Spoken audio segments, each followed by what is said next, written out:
আপনি আপনার এলাকার 1 ঘন্টা জমি, ঘন্টা না কাটা এদিকে শতাংশ, আচ্ছা শতাংশ, যাই হোক ঠিক আছে, শতাংশ 2-3 শতাংশ জায়গা দিয়ে দিলেন কোনো বেদাতিকে। কেন? একটা আস্তানা বানান, আমরা 2 জনে মিলাজিলা বেদাত সাপ্লাই দিলাম। এই যে আপনি আশ্রয় করে দিলেন, আপনার উপর অভিশাপ, যারা করে দিলেন তার উপর অভিশাপ, কিন্তু আপনি রোজা রাখতেছেন।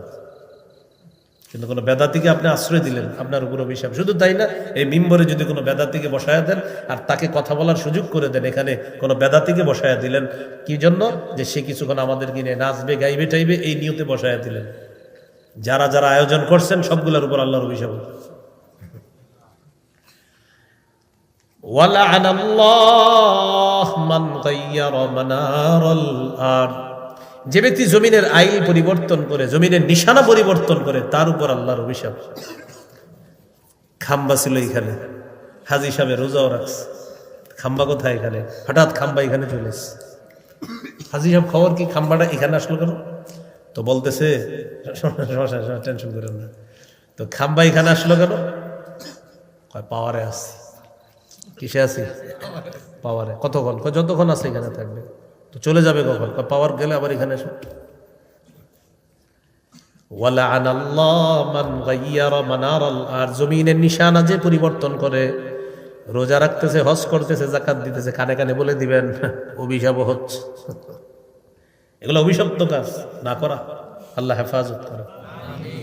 রোজা রাইখা একজনে মাদক বিক্রি করে, এমনি মাদক খায় না, কারণ রোজাদার, এই জন্য খায় না, কিন্তু মাদক বিক্রি করে, এক্সপোর্ট ইনপুট করে আর কি। আপনার এর উপরে আল্লাহর অভিশাপ হবে।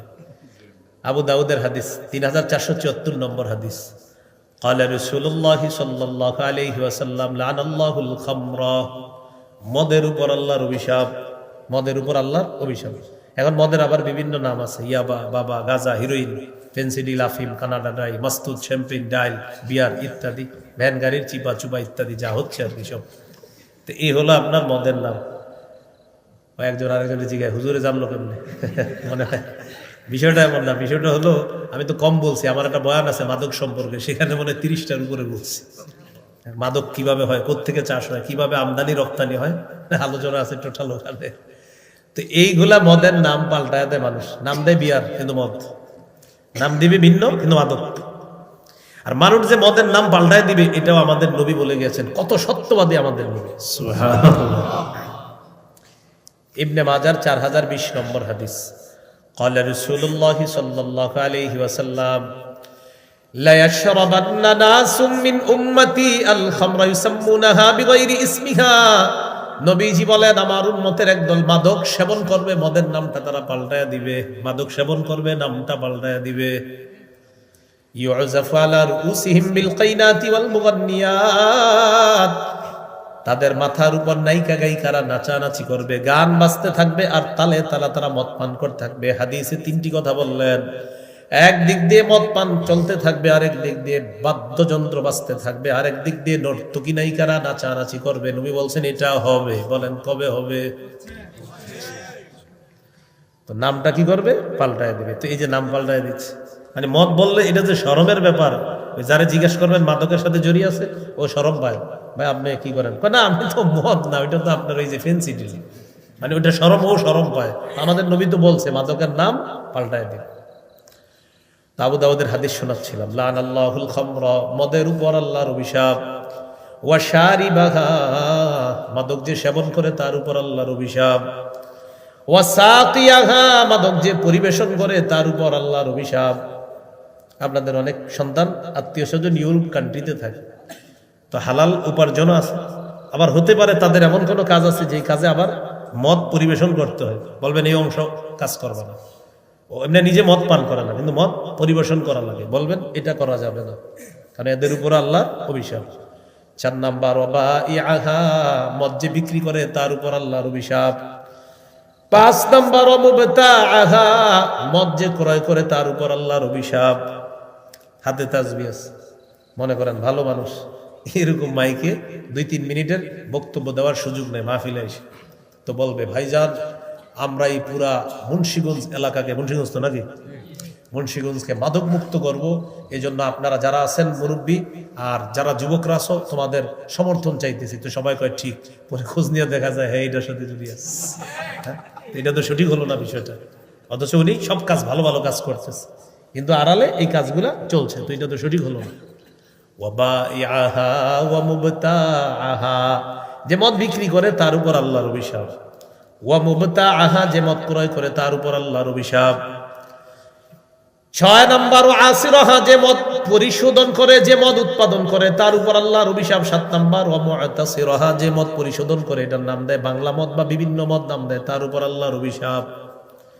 8 নম্বর ওয়া হামিলাহা, মদ যে বহন করে নিয়ে যায় তার উপর আল্লাহর অভিশাপ। যারা ড্রাইভিং করে জেনে শুনে যদি মাদক দ্রব্য বহন করে, বাস আল্লাহর অভিশাপ জেনে শুনে।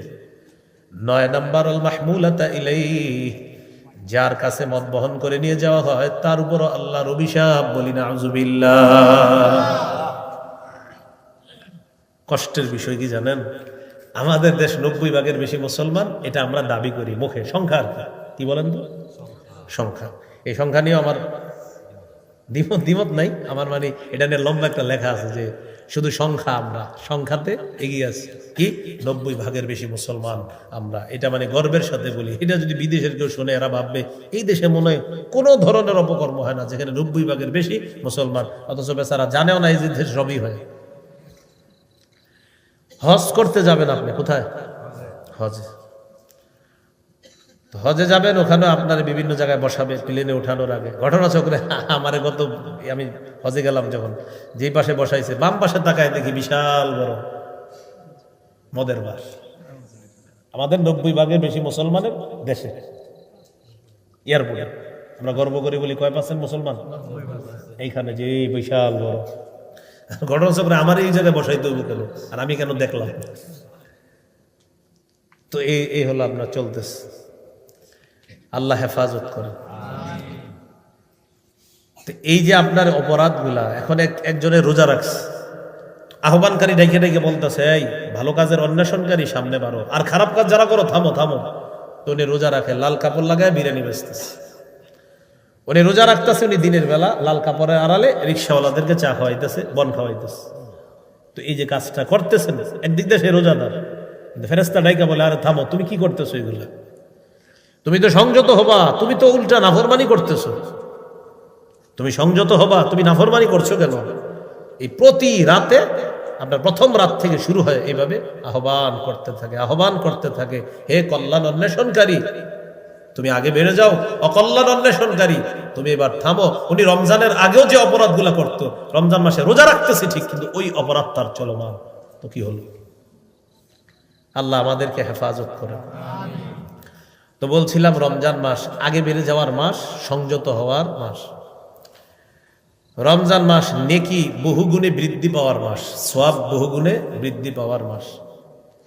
এক মহিলা আনসারী নারী, রাসূল সাল্লাল্লাহু আলাইহি সাল্লাম তাকে বললেন, ক্বালা রাসূলুল্লাহ সাল্লাল্লাহু আলাইহি ওয়াসাল্লাম লিইমরাআতিন মিনাল আনসার ই'তামিরি ফাইন্না উমরাতান ফীহি তা'দিলু হাজ্জাতান। আনসারী নারীকে নবী বললেন তুমি রমজান মাসে উমরা করো, রমজানে উমরা করা হজের সমতুল্য হয়ে যায়। রমজানে উমরা করা হজের সমতুল্য হয়ে যায়। আরেক বর্ণনা আছে উমরাতুন ফি রমাদান কাহাজ্জাতিন মাই, রমজানে উমরা করা আমি নবীর সাথে হজ করার মতো। এই জন্য চান্সটা যাদের সুযোগ আছে নিয়েন, রমজানে উমরার চান্স নেওয়ার চেষ্টা করবেন, যে রমজান মাসে উমরা করবেন। আল্লাহ তৌফিক দান করেন। এই হলো আপনার রমজান মাস কেন শ্রেষ্ঠ। হ্যাঁ হাদিস। তো রাসূলুল্লাহ সাল্লাল্লাহু আলাইহি সাল্লাম সুন্দর কথা বলছে। ও এক মহিলাকে বলছে রমজানে উমরা করো, রমজানে উমরা হজের সমতুল্য। তো জিজ্ঞাসা করছে হাদিস কিনা? হাদিস। নবীজি বলছেন রমজানে উমরা আমার সাথে হজ করার মতো। তো এই জন্য রমজানে যাদের সুযোগ হয় উমরা করা, আল্লাহ তৌফিক দান করেন। এই হলো রমজান মাস, নেকির মাস, কোরআন নাজিলের মাস, সওয়াব বহুগুণে বৃদ্ধির মাস। রমজান মাসের প্রথম রাত যখন শুরু হবে, রমজান মাস শুরু হয়ে গেল, পরের দিন রাখবেন আপনি রোজা। আরবিতে সৌম বা সিয়াম বলা হয়। সৌমের আবিধানিক অর্থ হলো আল ইমতিনা, বিরত থাকা। এটার আরেকটা অর্থ হলো কথা বলা থেকে বিরত থাকাকেও সৌম বলা হয়, চুপ, এটাকেও সৌম বলা হয়। যেমন সূরা মারিয়ামে আছে, মারিয়াম আলাইহাস সালাতু ওয়াস সালামের সন্তান ঈসা নবী যখন দুনিয়াতে আসলেন, উনি টেনশনে পড়ে গেলেন, আমার এখন কি হবে, আমি কিভাবে মানুষের সামনে যাব। ইয়া লাইতানি মিত্তু ক্বাবলা হাযা, হায় আমি যদি মারা যাইতাম এই দৃশ্য দেখার আগে। মানে উনি বলতেছে মানুষ আমারে বলবে তোমার বিয়ে হয় নাই, তোমার কোনো খারাপ রেকর্ডও নাই, তোমার ছেলে হইল কিভাবে, আমি এখন কিভাবে মুখ দেখাবো। মারিয়ামের আম্মা টেনশনে আছে।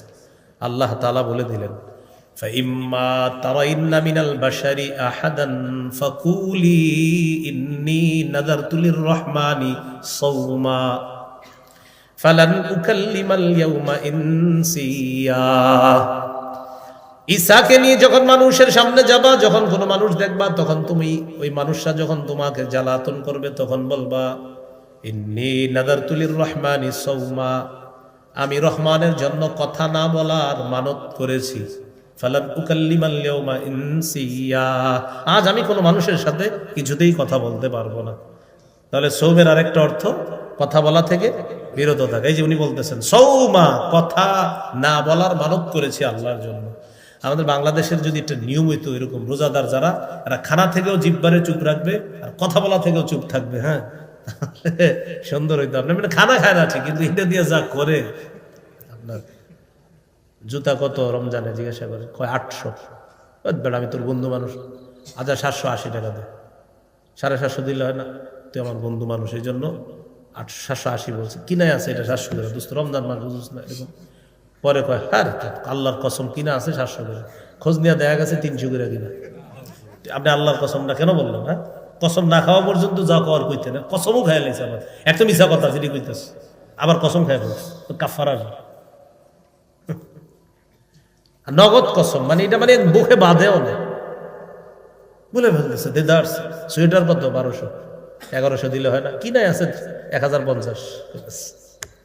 তো আপনি সোয়েটার গোডাউনে গেছেন, শোনেন কি 400 করে কিনা। একটা হলো আসলেই যদি 1050 করে কিনা হয় তাহলে সত্য কথা, কিন্তু কিনা যদি 400 হয় 500 হয়, কিন্তু আপনি বললেন বাড়ি, তাহলে সত্য হলো না মিথ্যা? মিথ্যা হলো। আল্লাহ হেফাজত করেন। মিথ্যাকে বলা হয় গুনাহের মা। বলেন মিথ্যাকে কি বলা হয়? গুনাহের মা। গুনাহের মা হলো মিথ্যা, এটা গুনাহের মা। আর গীবতকে বলা হয় আমল নষ্ট করার নীরব ঘাতক। মনে রাখবেন, গুনাহের মা হলো মিথ্যা, আর আমল নষ্ট করার নীরব ঘাতকের নাম হলো গীবত। আর মিথ্যা আর গীবত দুইটা হয় কি দিয়ে? জিহ্বা দিয়ে। এই জন্য বলছিলাম এই নিয়মটা এই দেশে হইলে ভালো হইতো, কথা বলবো না। তো মিথ্যা হয়, গীবত হয়।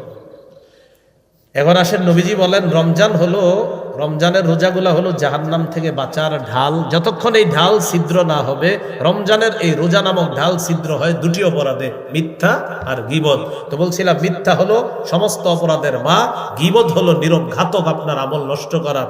মজার ব্যাপার, এই দুইটাই হয় জিহ্বা নামক অঙ্গের মাধ্যমে। তাহলে জিহ্বা নিয়ন্ত্রণ করা, হ্যাঁ। তাহলে আবার আগের কথাগুলো ফিরে আসি। কোরআন তেলাওয়াত করা, আরো অনেকগুলো কথা বলা হয়েছে। এখন নতুন কথা হলো জিহ্বাটা নিয়ন্ত্রণ করা আজকে থেকে। আল্লাহ তৌফিক দান করেন। তিরমিজির হাদিস 2406 নম্বর হাদিস, 2406। উকবা ইবনে আমির রাদিয়াল্লাহু তাআলা রাসূলুল্লাহ সাল্লাল্লাহু আলাইহি সাল্লামের কাছে জানতে চাইলেন, মান নাজাতু ইয়া রাসূলুল্লাহ, ইয়া রাসূলুল্লাহ মুক্তির উপায় কি আমি আপনার কাছে জানতে চাই। আল্লাহ নবী বললেন মুক্তির উপায় অনেকগুলোর মধ্যে উল্লেখযোগ্য উপায় হলো 3টি। মুখস্থ করি, মুক্তির উপায় কয়টি? 1 নাম্বার আমসিকা আলাইকা লিসানাক, জিহ্বা নিয়ন্ত্রণ করবা। 2 নাম্বার লিয়াসাকা বাইতুকা, তোমার ঘর যেন তোমার জন্য প্রশস্ত হয়ে যায়। এর মানে হলো কাজ থেকে তাড়াতাড়ি ঘরে ফিরবা, কাজ থেকে তাড়াতাড়ি ঘরে ফিরবা। 6টা বাজে বাসায় যাওয়ার কথা, রাত 10টা 11টা বাজে আপনি বাসায় যান না। স্ত্রী ফোন দেয় কোথায়, বন্ধুদের সাথে আড্ডাবাজি করতেছি। না না, আড্ডাবাজি করা যাবে না, হয়তো কাজে না হয় বাসায়, হয়তো কাজে না হয় বাসায়। বাসায় থাকবেন, স্ত্রী সন্তান মা বাবার সামনে যে গুনাহগুলো আপনি করতে পারবেন না, বাহিরে থাকলে ওই গুনাহগুলো আপনার জন্য সহজ হয়ে যাবে। নবী বলেন 2 নাম্বার, ঘর যেন তোমার জন্য প্রশস্ত হয়, ঘরে থাকবা। মুক্তির উপায় ঘরে থাকবা, বেশি বেশি ঘরে থাকবা। বর্তমানে আপনার এই যান্ত্রিক যন্ত্রণাটা আইসা বিবি সন্তান এদের থেকে পুরো আলাদা করে দিচ্ছে। ঘরে গেলেও কি করে জানেন না, অভিযোগ আসে স্ত্রী সন্তানদেরকে সময় না দিয়ে বারান্দায় বসে থাকে। আপনার বাচ্চাটার সাথে একটু খেলেন না, একদিন দেখেন ও কত মজা পায়, আরাম পায়। একদিন ওরে বৈশা পড়ান, সরু সরা রশ্মি দীর্ঘি ইংরেজিতে ABCD, ওর যদি নাও হয় তাও বলবেন সুন্দর হয়েছে, আমার চেয়ে সুন্দর, আসলে সুন্দর হয়নি, সে খুশি, মহা খুশি সে। এই ঐতিহ্যগুলো আগে পরিবারে ছিল, এখন আর নাই। এখন থাকবে কিভাবে? ওই যে বাচ্চারে পড়াবে না, ওরে একটা দিয়া ওই কোনায় বসায় রাখছে, মেয়েরে দিয়া ওই কোনায় বসায় রাখছে, স্ত্রীও আবার রান্না করতেছে দেখে দেখে। কিভাবে করবেন বলেন? কথাগুলো কি বাস্তব কিনা? কিভাবে বলে মহব্বত ভালোবাসা হবে কিভাবে?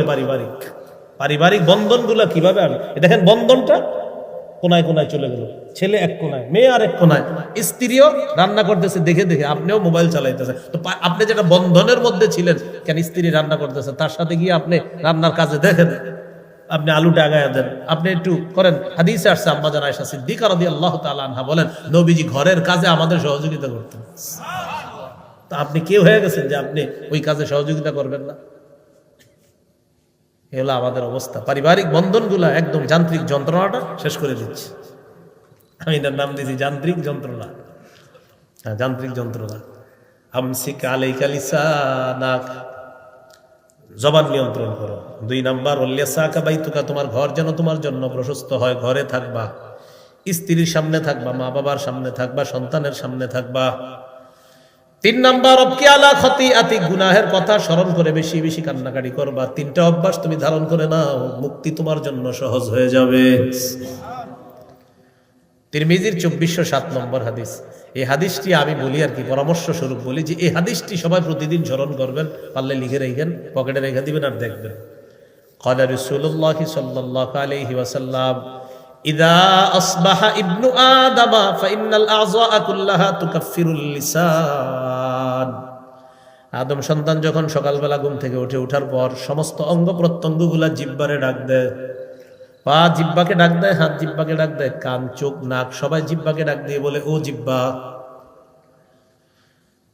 জিহ্বাকে ডাক দিয়ে কায় মনোবাক্যে সমস্ত অঙ্গ প্রত্যঙ্গ গুলো বলে ও জিহ্বা ইত্তাকিল্লাহ ফিনা, তুমি আমাদের ব্যাপারে আল্লাহকে ভয় করো, তুমি আমাদের ব্যাপারে আল্লাহকে ভয় করো। ফাইন্নামা নাহনু বিকা, আমরা তোমার দ্বারা নিয়ন্ত্রিত। হাত পা অন্যান্য অঙ্গ প্রত্যঙ্গ জিহ্বাকে বলে ও জিহ্বা তুমি আমাদের ব্যাপারে আল্লাহকে ভয় করো, আমরা তোমার দ্বারাই নিয়ন্ত্রিত। ফাইন ইস্তাকামতা ইস্তাকামনা, তুমি যদি সোজা থাকো আমরা সোজা। ওয়া ইন ইআওয়াজাজতা ইআওয়াজাজনা, তুমি বাঁকা হয়ে গেলে আমরাও বাঁকা। তাহলে বলেন তো, রমজান নামক ওই যে রোজা রাখবেন, রোজা নামক ঢাল ছিদ্র হয় কয় অপরাধে? 1 নাম্বার মিথ্যা, 2 নাম্বার গীবত। মিথ্যা গীবত হয় কিসের মাধ্যমে? জিহ্বা। জিহ্বা নামক এই অঙ্গটাকে বস মানে কারা? সব অঙ্গ, সমস্ত অঙ্গগুলা বস মানে জিহ্বাকে। জিহ্বা তুমি বস, তুমি ঠিক থাকলে আমরা ঠিক, তুমি বাঁকা হলে আমরা বাঁকা, সবাই বলে। তিরমিজির 2408 নম্বর হাদিস, 2408। قال رسول الله صلى الله عليه وسلم من يتكفل لي ما بين لحييه وما بين رجليه اتكفل له بالجنه। কোন ব্যক্তি যদি 2টি অঙ্গের নিশ্চয়তা আমাকে দিয়ে দেয়, 1 নাম্বার 2 চোয়ালের মাঝে জিহ্বা আর 2 রানের মাঝে লজ্জাস্থানে, 2টা দিয়ে সে অপরাধ করবে না, এটার নিশ্চয়তা যদি আমাকে দিয়ে দেয়, আমি নবী তাকে জান্নাতে নেওয়ার জিম্মাদার হয়ে যাব। তিরমিজির 2409 নম্বর হাদিস। ক্বালা রাসূলুল্লাহ সাল্লাল্লাহু আলাইহি ওয়াসাল্লাম মান ওয়াকাহুল্লাহু শাররা মা বাইনা লাহইহি ওয়া মা বাইনা রিজলাইহি দাখালাল জান্নাহ। কোন ব্যক্তিকে যদি আল্লাহ মুখের অপরাধ আর লজ্জাস্থানের অপরাধ থেকে হেফাজত করে বাঁচায়, সে মরবে, জান্নাতে প্রবেশ করবে।